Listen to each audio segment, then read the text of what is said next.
У памятника Коста в центре Цхинвала сегодня как никогда многолюдно. Общественность, представители интеллигенции, руководство страны во главе с президентом Анатолием Бибиловым возложили цветы к памятнику гения. Люди нескончаемым потоком шли отдать дань памяти великому сыну своего народа.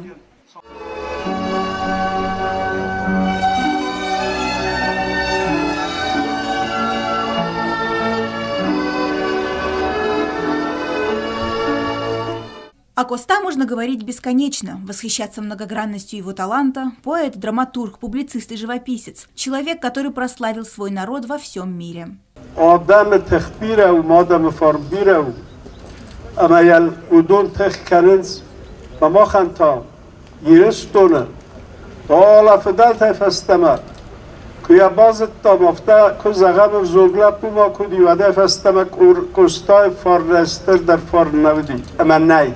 Нет осетина, который не знает имени Коста. Дети сами изъявляли желание декламировать стихи поэта.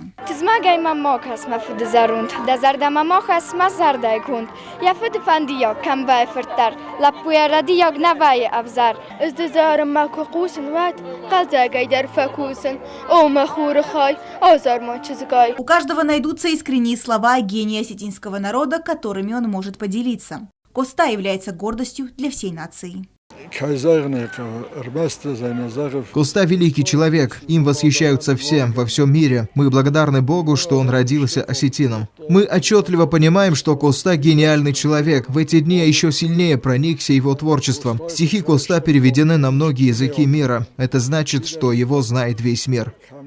Марьяна Чочева, Регина Черткоева, Сармат Гузитаев, Тамерлан Кусраев, Зарема Арсоева. Информационный выпуск сегодня.